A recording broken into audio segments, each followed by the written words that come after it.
नमस्कार दोस्तों, स्वागत है आपका अपने YouTube चैनल नॉलेज हब में। दोस्तों इस वीडियो में हम कवर करेंगे बीएड सेकंड के पेपर पाठ्यक्रम विकास एवं आकलन के चैप्टर नंबर 6 पाठ्यक्रम के निर्धारक डिटर्मिनेंट्स ऑफ करिकुलम। चलिए स्टार्ट करते हैं। क्वेश्चन नंबर 1 है, शिक्षा विधि का दर्शन सिद्धांत का विकास किसने किया? शिक्षा विधि के दर्शन सिद्धांत का विकास किसने किया? तो ये किया था किलपैट्रिक ने। प्लेटो ने अपना पाठ्यक्रम किन आधारों पर निर्मित किया है? प्लेटो ने अपना पाठ्यक्रम जो है बौद्धिक, कलात्मक, नैतिक, इन आधारों पर किया है। तो यहाँ ऑप्शन दिया हुआ है डी, करेक्ट सभी, ये सही है। टीपी नन ने समस्त मानवीय क्रियाओं को कितने भागों में बांटा है? तो टीपी नन ने समस्त मानवीय क्रियाओं को 2 भागों में बांटा है। क्वेश्चन नंबर 4, शिक्षा को एक प्राकृतिक क्रिया तथा प्रकृति को सर्वश्रेष्ठ शिक्षा घोषित किया किसने? रूसो ने। रूसो के अनुसार जो शिक्षा है वो एक प्राकृतिक क्रिया है और प्रकृति सर्वश्रेष्ठ शिक्षिका है उनके अनुसार। ठीक है। अगला क्वेश्चन है 5वां कि दर्शन शास्त्र की सबसे नवीन विचारधारा है। तो दर्शन शास्त्र की जो सबसे नवीन विचारधारा है वो है प्रयोजनवाद। बाल केंद्रित पाठ्यक्रम का सिद्धांत किस विचारधारा की उपज है? तो ये प्रयोजनवादी विचारधारा की उपज है। अभिप्रेरणा के 4 प्रमुख कारक में से निम्न में कौन सा सत्य नहीं है? तो आत्म प्रकाशन जो है वह अभिप्रेरणा के 4 प्रमुख कारकों में से नहीं है, जबकि चालक, अभिप्रेरक और उद्दीपक ये सभी अभिप्रेरणा के प्रमुख उद्दीपक हैं।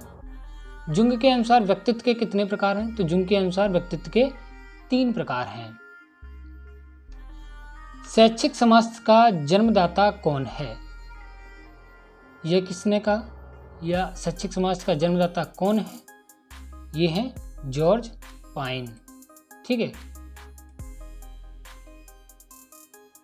पाठ्यक्रम प्रवर्तन के समाजशास्त्री सिद्धांत में क्या समाहित नहीं है?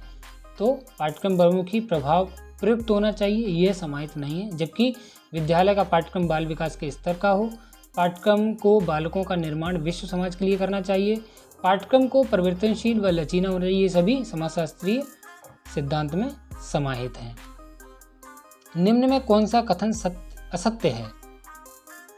तो वैदिक काल में शिक्षा का पाठ्यक्रम नैतिक एवं आध्यात्मिक विषयों से पूर्ण था। सामाजिक एवं पाठ्यक्रम परिवर्तन एक दूसरे के सापेक्षिक थे। पेस्टोलॉजी के मतानुसार घर ही शिक्षा का सर्वोत्तम स्थान और बालक का प्रथम विद्यालय है।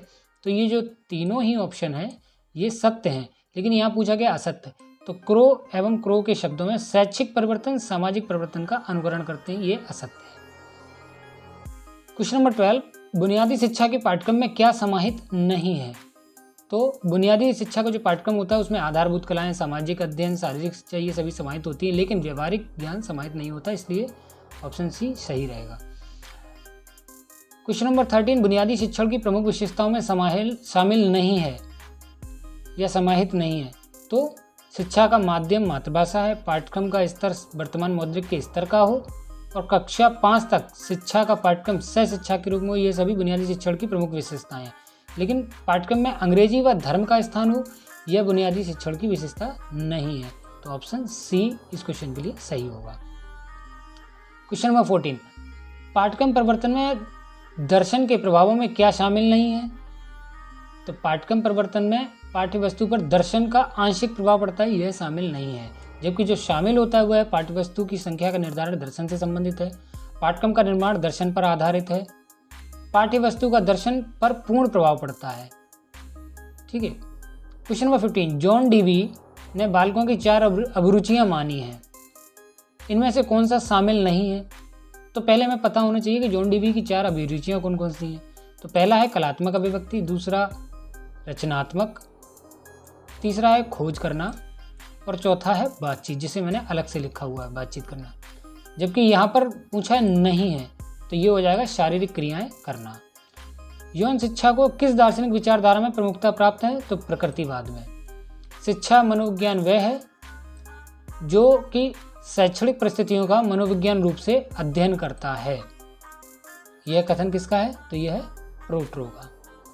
Brief course in the history of education, brief course in the history of education किसकी रचना है? तो यह है मुनरो की। बुनियादी शिक्षा में शिक्षक प्रशिक्षण की अल्पकालीन प्रशिक्षण अवधि होती है 1 वर्ष। ठीक है, बुनियादी शिक्षा में शिक्षक प्रशिक्षण यानी कि टीचर की जो ट्रेनिंग होती है वो अल्पकालीन प्रशिक्षण अवधि कितनी होती है? 1 साल की। निम्न में से कौन राष्ट्रीय एकता का दोष है? तो राष्ट्रीय एकता में देश की भावना निहित होती है। राष्ट्रीय एकता के लिए भावनात्मक एकता अनिवार्य है। राष्ट्रीय एकता राष्ट्र की सीमा की सुरक्षा हेतु आवश्यक है। ये तीनों पॉजिटिव हैं। जबकि राष्ट्रीय एकता से प्रांतीयता क्षेत्रीयता को बढ़ावा मिलता है, यह गलत है। ठीक है, ये दोष नहीं है, एक दोष है। फाउंडेशन ऑफ करिकुलम के जो लेखक हैं वो हैं एस.टी. जॉनसन।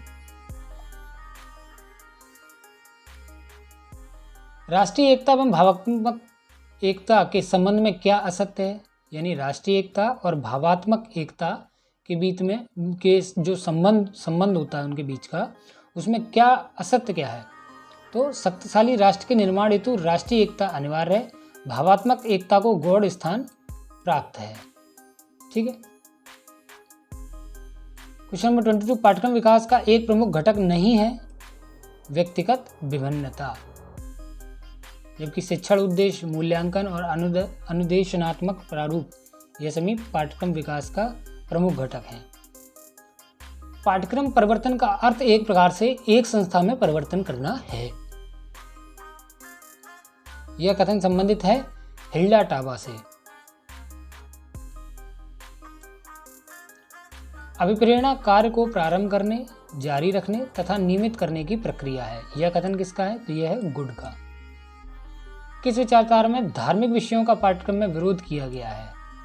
तो यह है प्रकृतिवादी। ये थे आपके कुछ चैप्टर नंबर 6 के क्वेश्चंस।